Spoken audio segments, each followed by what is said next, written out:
안녕하십니까. 이번 시간에는, 상법 총칙 중에서 이 상인 보조자에 대해서, 살펴보도록 하겠습니다. 우리가 이제 그 상업 사용이라고 하는데, 이게 이제 상인을 우리가 영업의 주체로서 이 상인이 있었고, 이 상인이 혼자서 모든 것을 다 할 수가 없기 때문에 이 상인을 도와주는 사람, 즉 상인을 보조하는 사람을 이 상업 사용인이라고 합니다. 그래서 이 상업 사용이라고 하는 것은 상인의 어떤 활동 환경을 넓혀주는 그러한 역할을 한다. 따라서 이 어떤 상인에게 종속되어서 상인의 대외적인 영업 활동을 보조하는 자로서 고용계약은 반드시 있어야 되는 것은 아니다. 라고 하는 거죠. 고용계약이 반드시 있어야 되는 것은 어떤 우리가 말하는 그건 직원의 개념이기 때문에 여기서 말하는 것은 고용계약에 관계없이 어떤 상인을 보조하는 자가 바로 상업 사용인이 되겠습니다.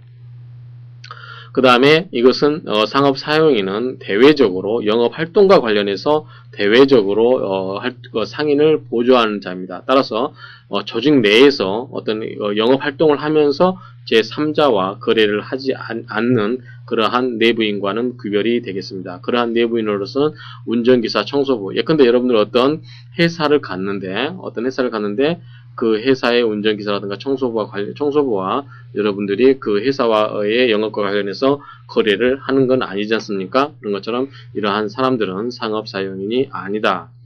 그 다음에 상업사용이라고 하는 것은 실제로 어떤 행위를 구체적으로 도와줘야 되는 겁니다. 따라서 법인이 이 상업사용이 될 수 있을까요? 결국 법인이 또 누구에 의해서 움직이는 거죠? 법인에는 다시 법인에 속하 있는 자연인이 또 이 법인의 행위를 하게 되는 거죠. 그렇죠? 그래서 어떤 이 상업사용인은 반드시 이 자연인에 한한다. 법인이 아니다라고 하는 거죠. 그러면 우리 상법에서 규정하고 있는 이러한 상업사용인은 몇 가지가 있냐면 크게 이 세 가지가 있습니다. 이 세 가지가 있는데 첫 번째가 지배인, 두 번째가 부분적 포괄 대리권을 가진 사용인, 세 번째가 물건 판매 점포의 사용인, 이렇게 세 가지가 있는데, 여러분이 이제 우리가 우스갯소리로 이제 나이트클럽이나 이렇게 주점에 가게 되면 이 지배인이 있지 않습니까? 그래서 이 지배인이라고 생각하시는데 그런 게 아니고, 이 지배라고 하는 것은 말 그대로 지배한다는 거죠. 지배하는 것. 그래서 상인과 거의 동일한 수준의 권한을 가진 사람이다라고 해서 지배인은 가장 포괄적인 대리권을 가진 상업사용이다라고 이해하시면 됩니다. 그보다는 약간 못 미치는, 그래서 부분적으로만, 그래서 지배인은 당연히 부분적이 아니라 뭐겠습니까? 전면적이겠죠. 그리고 포괄적인 거겠죠. 이런 대리권을 가진 사용인 반면에서 어떤 특정 부분, 그런데 금전이면 금전, 그러면 뭐가 있을까요? 격리부장, 이런 사람이 있겠죠? 뭐 영업부장, 이런 식으로 어떤 특정 부분에 한해서, 예컨대 영업부장이 영업부장이 금전과 관련해서 회사를 대표해서 제3자와 거래를 했을 때 그 제3자는 영업부장 명함을 받았는데 그 사람이 돈거래 관련해서 나왔다. 그러면 여러분들은 아무래도 이 사람이 좀 사기치는 게 아닌가라고 의심할 수 있겠죠. 그래서 어떠한 그러한 타이틀에 의해서 일정한 부분, 그 부분에 관해서만 대리권을 가지고 있는 사용인을 부분적 포괄 대리권을 가진 사용인이다라고 이해를 하시면 됩니다.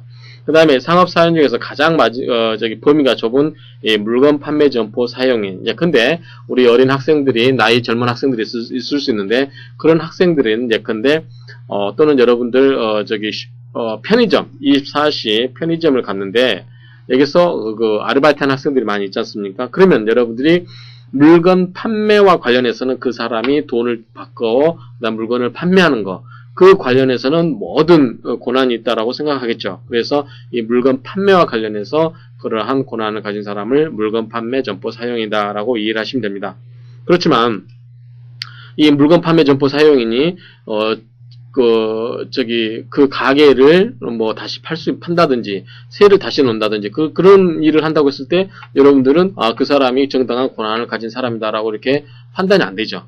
단지 무엇에 관해서만 물건을 판매하는 범위 내에서만 그러한 권한이 있다라고 여겨지는 사람을 물건 판매 점포 사용이다라고 이해하시면 됩니다. 자, 하나씩 자세히 보시게 되겠는데, 자, 지배인. 지배인이라고 하는 것은 영업주에 가름하여, 가름하라고 하는 것은 뭐냐면 동등하다는 뜻입니다. 동등하고 대신하여 그 말입니다. 동등하여 대신하게. 그래서 영업주에 가름해서 그 영업에 관한 한 재판상, 재판외, 재판상, 재판의 모든 행위를 할 수 있는 대리권을 가진 상업사용이다 라고 하는 겁니다. 그래서 가장 이 포괄적인 대리권을 가진 상업사용이라고 할 수 있겠죠. 그래서 심지어 이 재판상의 행위까지도 대리권을 대리할 수 있는 그러한 권한을 가진 상업사용이다 라고 할 수 있습니다. 그래서 가장 넓은 범위의 포괄적 대리권을 가진 사용이다 라고 하는 거죠. 즉 다시 말하면 상업사용 가운데서 가장 넓은 범위의 대리권을 가진 자라고 할 수 있습니다. 그래서 이러한 가장 넓은 범위의 포괄적인 이러한 대리권을 이 포괄적인 대리권을 다른 말로 하면 이 지배권이다. 그래서 지배권이기 때문에 지배인이라고 할 수 있겠죠. 그래서 이러한 지배권은 임의 대리권이나 그 권한과 내용에 있어서 상법에 의해서 포괄적이고 정형적이고 획일적인 성격을 갖는 것으로 규정되어 있다. 이게 무슨 말이냐면 그 영업에 관해서는 재판상 재판의 모든 행위를 할 수 있다라고 상법의 규정이, 즉 상법 11조에 이러한 내용이 규정되어 있기 때문에 우리가 대리인도 민법 공부하시면 알겠지만 임의 대리인이 있고 법정 대리인이 있죠. 그러면 임의대리라고 하는 것은 당사자 간의 계약에 의해서 정합니다. 당신은 어떠한 범위 내에서만 계약을 하시오. 그걸 대신해서 나를 위해서 계약해 줄 수 있는 권한이 있어라고 이렇게 하는 게 당사자 간 합의해서 범위를 좁힐 수도 있고 넓힐 수도 있죠. 하지만 이 상법에 있어서의 이 지배인은 상법의 임의대리인이지만 당사자 간의 계약보다는 더 획일적으로 이 법의 상법에 이렇게 포괄적으로 재판상, 재판외 모든 행위를 할 수 있는 권한이 있다라고 이렇게 규정하고 있다는 점이 특성이라고 할 수 있습니다. 그럼 이러한 지배인의 선임과 종임을 보게 되면, 자, 이러한 지배인은 어떻게 선임하고 어떻게 끝나는지 보도록 하겠습니다. 먼저, 이 선임은 영업주 또는 영업주의 대리인이 선임을 합니다. 그래서, 자, 영업주라고 하는 것은 그 가게에 어떤 장사하는 그런 상영이 하는 주체가 되는 거죠. 그러한 사람으로부터 선임이 됩니다. 그리고 대리인으로부터 선임이 될 수 있고요. 근데 이제 이 지배인은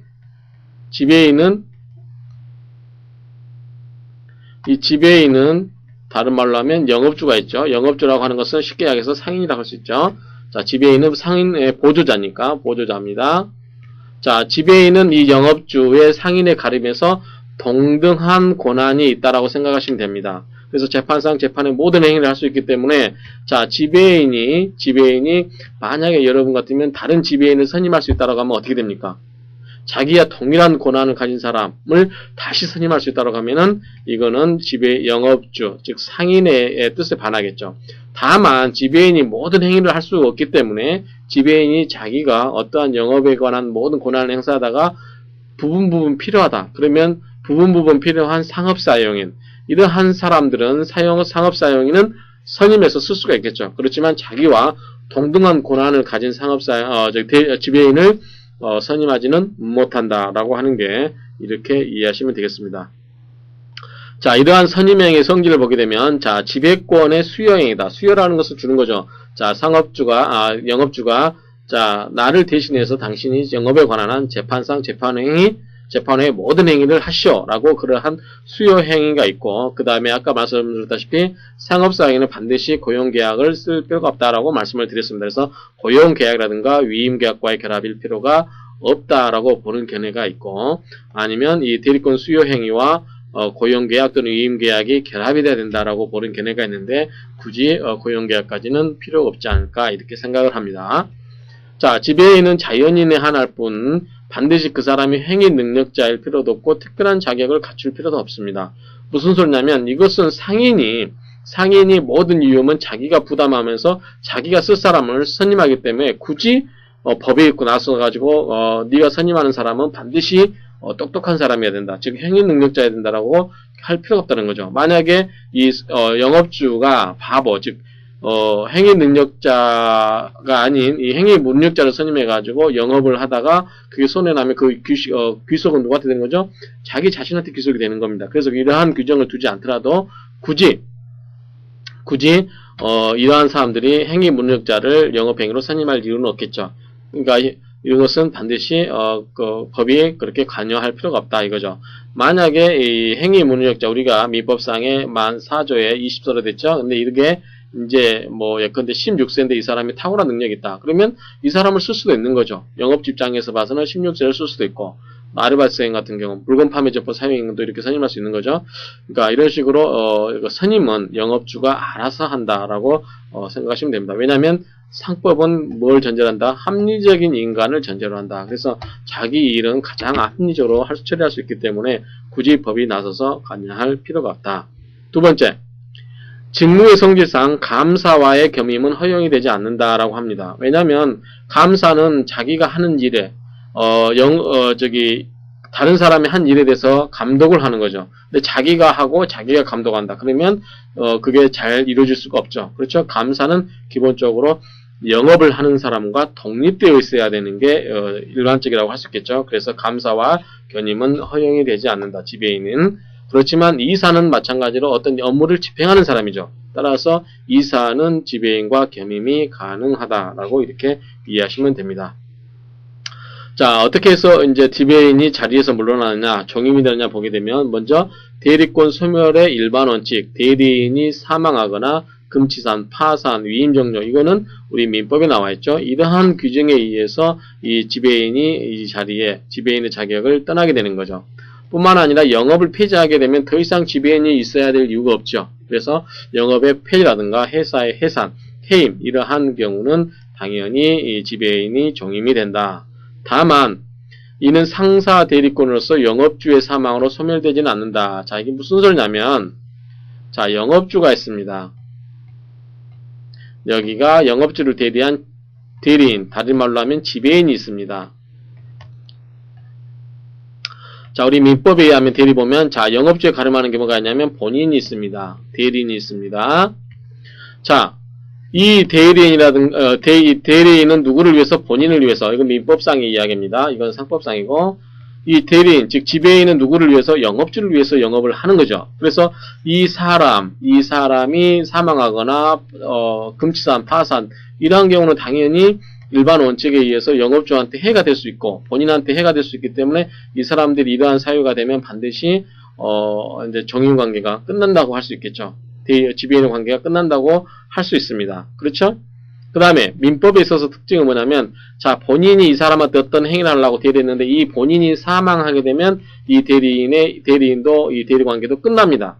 그래서 민법은 본인이 사망하게 되면 이 대리관계가 끝나는데 이 상법을 적용받는 상사 대리권인 이 지배인은 영업주가 사망한다고 해서 반드시 이 사람이 그 대리관계가 끝나냐? 그렇지 않다라는 겁니다. 왜냐하면 영업주가 죽어도 이 지배인은 굉장히 합리적인 사람이기 때문에 영업을 계속해서 이익을 이 영업주한테 갖다 주면 되는 거죠. 물론 상속인한테 주겠지만 그러한 식으로 이 영업주가 끝난다고 해서 사망한다고 해서 이게 끝나는 게 아니라 계속해서 영업을 할 수 있다. 그래서 상법은 뭐냐면 결국은 장사를 잘하는 것이 목적이지 어떤 개인적인 그런 관계에 의해서 그게 종료된다든지 하는 관계가 아니다라고 이렇게 이해하시면 됩니다. 자, 등기는 지배인의 선임과 종임은 등기사항입니다. 그러나 이것은 배항 요건이다. 즉 성립 요건이 아니다 이거죠. 그래서 성립 요건이 아니기 때문에 이것은 하나의 대항 요건에 불과하기 때문에 등기하지 않아도 선임 또는 해임의 사실만으로 즉시 지배권이 발생 또는 소멸되는 효력이 발생한다. 그래서 이것을 제3자에 대해서 대항하는 거지 이걸 등기를 안 했다고 해서 지배인 선임이 무효가 되느냐 그러한 뜻은 아니다 라고 하는 것은 이해하시기 바랍니다. 그 다음에 이 지배인의 권한 관련해서 대리권의 성질 자, 대리권의 성질 보면 첫 번째 이 포괄성이 있죠. 그렇죠? 포괄성이라는 것은 굉장히 넓은 범위 있습니다. 아까 우리가 뭐라 했죠? 영업에 관한 재판상 재판 외에 모든 행위를 할 수 있다고 했습니다. 그래서 굉장히 범위가 바운더리가 넓다. 그래서 이러한 것은 포괄성이 있다. 그래서 심지어는 이 재판상 행위까지도 대리할 수 있다라고 하는 점 이렇게 이해하시면 됩니다. 자, 재판상 행위라고 하는 것은 소송 행위와 관련해서 지배인이 소송 대리인이 되거나, 즉 자기가 소송 대리인이 되거나 또는 소송 대리인을 선임할 수도 있다라고 하는 거고, 재판 외의 행위라고 했을 때 모든 행위가 되는 게 아니라 적법한 행위만 할 수 있다라고 하는 거죠. 그거는 지극히 당연한 얘기다라고 할 수 있겠습니다. 영업 전반에 관한 권한이 있으나 영업 외의 사항, 예컨대 정관의 변경, 영업의 폐지. 이것은 뭐냐면 기본적으로 정관의 변경은 영업의 목적을 변경하는 거고, 영업의 폐지는 영업을 없애는 거죠. 그것은 뭐냐면 지배인이라고 하는 것은 영업을 계속 유지시켜주기 위해서 하는 제도인데 그 자체를 변경하거나 폐지하는 것과는 제도가 모순되는 거죠. 그렇기 때문에 그러한 경우는 당연히 할 수가 없다라고 하는 거고, 두 번째는 영업주의 개인의 일신 전속적인 그 사람에게 고유한 성질의 것은 할 수가 없는 거죠. 예컨대 그 사람을 대신해서 혼인을 할 수 있겠습니까? 할 수가 없는 거죠. 그 다음에 불가제한성. 이건 뭐냐면 회계성이라고 하는 건데, 이거는 뭐냐면 어떤 권한을, 예컨대 영업에 관한 재판상 재판외에 모든 행위를 할 수 있다고 했는데 그 중에서 어떠한 행위는 하지 못한다라고 제안을 했을 때 그걸 가지고 선의의 제3자에게 대항하지 못한다라고 하는 겁니다. 그 다음에 대리권의 범위를 보시면 이 객관적이고 추상적으로 판단한다. 이 포괄성에 대해서는 굉장히 그 바운더리가 넓어질 수 있다라고 하는 거고, 그 다음에 그 사람의 어떤 주관적인 의사보다는 그 객관적인 성질에 따라서 판단해야 된다라고 하는 겁니다. 그 다음에 영업 전반이 아니라 상호 또는 영업에 의해서 개발화된 특정한 영업에 한정된다라고 하는 점입니다. 그래서 영업주가 하고 있는 그러한 영업을 의미하는 거지, 영업주가 하고 있지 않은 영업까지 포괄적으로 모든 영업에 대해서 할 수 있다라고 이렇게 생각되면 안 되는 거죠. 그 다음에 공동은 뭐냐면 저번에 제가 한번 설명을 드린 것 같은데, 자 이렇게 여러분들 자기 혼자 마음대로 하는 거하고 영업에 관한 재판상 재판의 모든 행위를 할 수 있기 때문에 혼자 하게 되면은 이 영업주 입장에서 보면 이 사람이 자기를 위해서 정말 해줄 것인지 영업을 잘 해줄 건지 걱정이 될 수 있죠. 그렇기 때문에 이 사람을 서로 견제하기 위해서 한 사람을 더 둡니다. 그래서 이 두 사람이 합의할 경우에만 어떤 행위를 할 수 있다고 하게 되면, 자 영업주가 이 두 사람이 서로 견제를 하면서 영업을 하기 때문에 어느 정도의 어떤 전횡을 막을 수가 있겠죠. 그래서 이러한 경우는 여러 사람으로 하여금 어떤 영업을 할 수 있게 하는데, 그러한 취지는 그것은 지배권을 남용하는 경우, 그러한 것을 막기 위해서 하고 있다라고 하는 겁니다. 그러면 역시 이 공동 지배인도 이 선임 행위는 이 지배인의 선임 행위에 갖고 또 대항 요건으로서 등기가 필요한 것도 똑같습니다. 이 공동 지배인의 지위를 보게 되면 능동대리에는 적용된다는 게 무슨 말이냐면, 자 능동대리는 뭐냐면 제3자에 대해서 적극적으로 영업을 하는 거죠. 그러한 경우는 어떻게 할까요? 두 사람이 각자가 따로따로 하면 되는 게 아니고 두 사람이 뭐 해야 된다? 합의해서 해야 된다라고 하는 겁니다.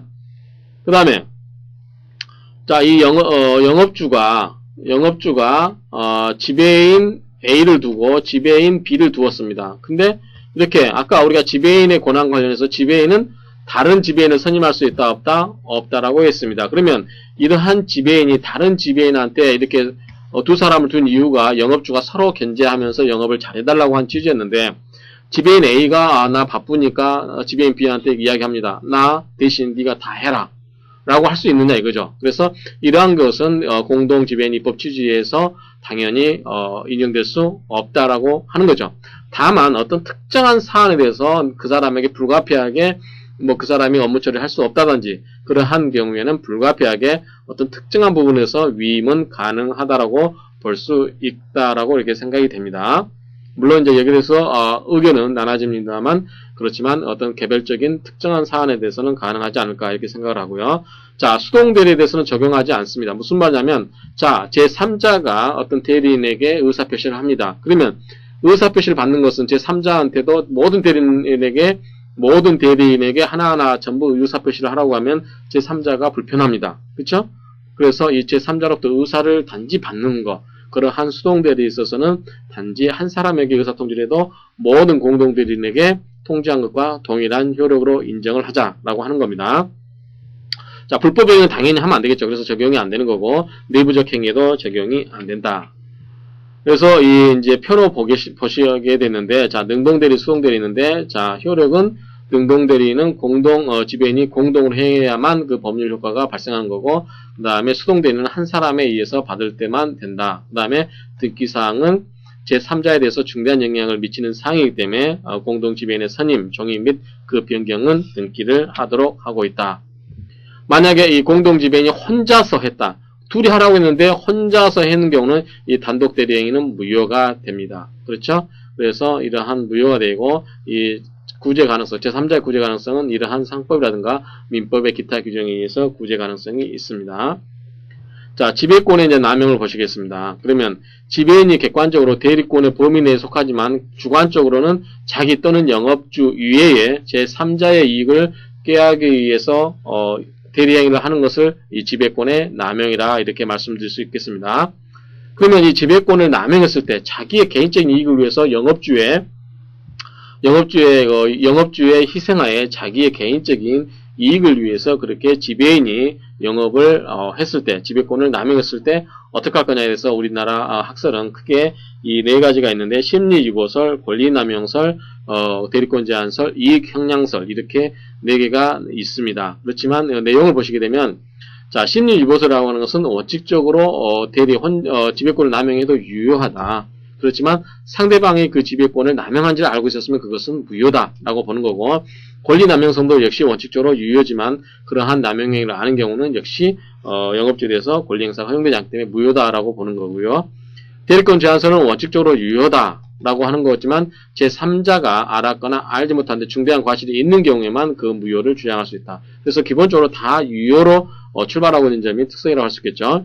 이익형량설은 지배권 남용 행위는 영업주의 이익을 침해하여 지배인의 의무에 반함으로 원칙적으로 무효이다. 그래서 이 형량설만 기본적으로 무효에서 출발을 합니다. 그래서 원칙적으로 무효이지만 상대방이 중대한 과실 없이 그 사정을 모르는 경우는 상대방을 이익을 위해서 무효를 주장할 수 없다라고 하는 거죠. 그래서 앞에서 본 심리유보설, 권리남용설, 그 다음에 대리권 제한설 이것은 기본적으로 무효이지만 제3자가 보호할 필요 있을 경우는 그것을 유효로 할 수 있다라는 거고, 이 형량설은 원칙적으로 출발은 무효이지만 제3자를 보호하기 위해서는 유효로 본다라고 하는 취지입니다.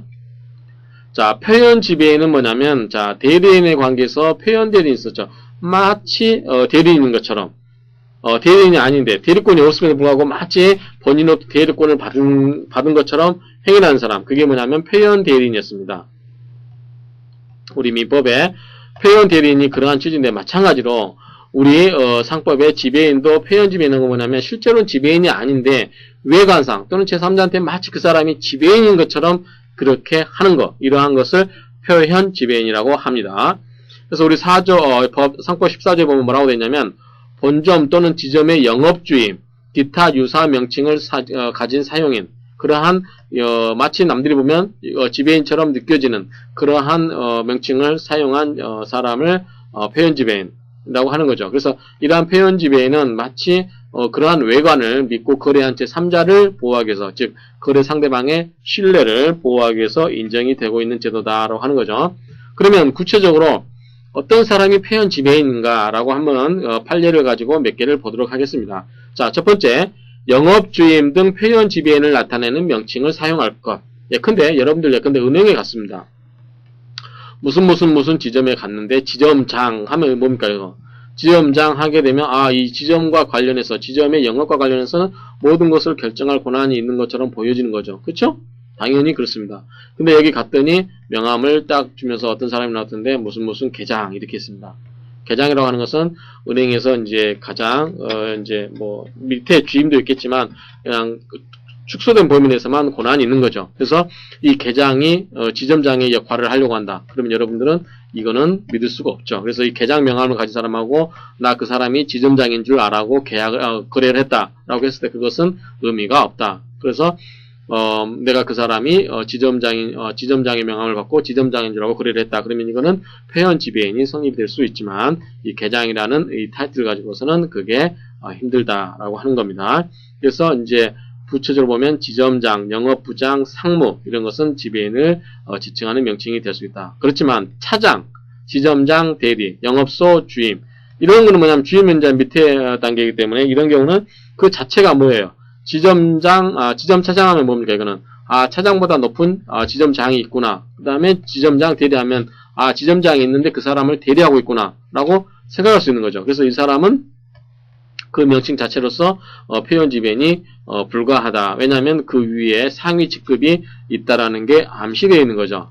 지사장, 보험회사의 경우에는 지사장, 영업소장 이러한 경우에는 부정이 된다. 이게 이제 판례 취지인데, 기본적으로, 보험회사의, 지사장 또는 영업소장은 기본적으로 일반 그거와 관련돼서 굉장히 권한이 축소되어 있다라고 생각하시면 됩니다. 그래서 보험에는 왜 그러냐면 인수라는 제도가 있기 때문에 그렇습니다. 그래서 어떤 회사, 어떤 보험 계약자가, 보험 가입자가 보험 계약을 들었을 때 그 보험 계약자를 보험 계약 회사 입장에서 받아줄 건지 말 건지를 결정할 것은 어디서 결정한다? 본사에서 결정한다라고 하는 거죠. 그래서 잘못 위험을 인수하게 되면 보험회사가 결국은 보험사고가 발생하게 되면 보험금을 지급해야 되는 거죠. 그러면 회사 입장에서 굉장히 타격이 클 수 있습니다. 그렇지만 영업소장 입장에서는 많은 사람을 끌어들여서 보험계약을 체결하는 게 주된 목적이죠. 그 보험계약이 일단 체결돼서 자기 실적을 쌓는 게 중요한 거지, 회사가 나중에 그 사람에게 보험금을 지급하느냐 안 하느냐는 그게 문제가 될 수 있다는 거죠. 그래서 판례의 취지는 그러한 게 아닌가라고 이렇게 생각을 하시기 바랍니다. 자, 건설회사의 현장 소장, 이러한 사람도 어떤 시공에 관련된 업무만을 담당하지 어떤 특별한 사정이 없는 한 표현 지변이라고 볼 수 없다라고 하는 게 이 판례의 취지입니다. 기타 명칭, 기타 유사 명칭으로서 영업주임, 이런 것은 판례에서 마찬가지, 아까 말한 지점 차장, 이런 것은 다, 표현 지변이 될 수 없다라고 하는 거고, 그래서 첫 번째 요건은 이제 그런 명칭을 사용해야 되는 거고, 두 번째가 본점 또는 지점의, 실질을 갖춰야 된다. 그래서, 그러한, 요건을 갖춰야 되고, 세 번째는 영업주가 자기의 회사의 지배인인 것처럼 그러한 명칭을 사용하는 것을 알고도 있음에도 불구하고 그것을 막지를 않았어요. 그냥 영업을 하는데 도움이 될 것 같아서 내버려 두었습니다. 그러한 경우는 회사가 방치를 한 거죠. 따라서 이러한 경우는 회사의 명시적 또는 뭉시적인 허락이 있어서 그러한 허락이라든가 남들이 오인한 것에 대해서 회사의 귀책사유가 있다, 또는 영업주의 귀책사유가 있어야만 이러한 표현지변이 성립될 수 있다. 그 다음에 지배인의 권한 내의 행위, 지배인은 이 권한 내의 행위를 해야만 됩니다. 그래서 표현지배인은 지배인의 권한이라고 믿어지는 범위 내에서만 권한을 행사해야만 됩니다. 다만 우리가 이 지배인은 뭐였죠? 영업에 관한 재판상, 재판 외에 모든 행위를 할 수 있었음에도 불구하고 표현지배인은 예외적으로 지배인이라고 인정을 해주는 거죠. 따라서 지배인과 동일하게 재판상의 모든 권한까지 인정해 줄 수는 없다. 그래서 재판 행위는 재판 행위라든가 불법 행위에 대해서는 이것을 적용하지 않는 거죠. 불법 행위는 당연히 적용이 안 되는 거죠. 왜냐하면 불법 행위는 누가 됐든, 그 사람이 지배인 됐든 뭐가 됐든 제3자가 그것은 불법 행위라고 했을 경우는 그것을 굳이 인정해 줘야 될 이유가 없는 거죠. 그래서 다만 이제 시기점이 이 재판행위입니다. 그래서 영업주는 재판상 재판행위 모든 행위를 할 수 있음에도 불구하고 표현 지배인은 같은 지배인과 동일하게 권리가 있다라고 권한이 있다라고 이야기하지만, 그렇지만 그러한 경우는 재판상의 행위는 적용이 되지 않는다라고 하는 점이 특색입니다. 그 다음에 거래하는 상대방이 선의이고 중과실이 없어야 된다라고 하는 거고, 판단 시기는 법률 행위심이고, 그 다음에 중과실은 면책이 된다라고 하는 거죠. 그래서 중과실도 이 상대방에게 없어야 된다라고 하는 겁니다. 자, 효과는 뭐냐면 지배인과 동일한 권한이 있는 것으로 의제되고 다만 재판상은 제외된다라고 말씀을 드렸습니다. 자, 사례를 한번 보시도록 하겠는데, 자, 이건 뭐냐면 S중공업이라는 회사에 있어서 전주 영업소장 갑이라고 하는 사람이 어떤 S중공업에 대해서 보증을 쓴 사람에 대해서 이것을 임의로 그 보증을 해제해 줬습니다. 이러한 경우에 회사 입장에서 보면 갑이 이 사람은 표현 지배인이 아니다. 그런데 이 사람은 아니다. 갑은 이 S중공업의 표현 지배인, 왜냐하면 영업소장이기 때문에 표현 지배인이기 때문에 이 사람이 한 법률 행위는 유효하다라고 주장하는 거고, 회사 입장에서는 그건 아니다. 이 사람은 영업소장이라고, 전주 영업소장으로 하는 이 사람은 표현 지배인이 아니다라고 했는데, 판례는 표현 지배인이 아니다라고 해서 이러한 경우는 갑이 어떤 회사에 대해서 보증 채무를 이행하고 있는 사람에게 그 보증 채무를 면제해 줄 권한이 없다라고 판시를 한 겁니다. 그 내용이고요. 그 다음에 표현대리도 다 이런 내용입니다. 그래서 이러한 판례 내용을 했고, 그 다음 두 번째는 이제 마지막으로 이 S중공업의 사용자 책임도 인정할 수 없다. 왜냐하면, 자, 표현 지배인이 아니게 되면 그것을, 다른 법률을 구성하게 되면 그 사람은 너의 사용인이 아니냐 따라서 책임이 있는 거 아니냐라고 이야기를 하지만 판례도 역시 이런 경우는 사용자 책임도 인정하기 어렵다라고 이렇게 판시를 하고 있습니다. 자세한 내용은 여러분들이 내용을 읽어보시기 바랍니다. 그래서 오늘 이 시간에서는 여러분들이 이제 지배인에 관한 내용을 배웠습니다. 그럼 계속해서 이제 다른 상업사용에 대해서 공부하도록 하겠습니다. 수고하셨습니다.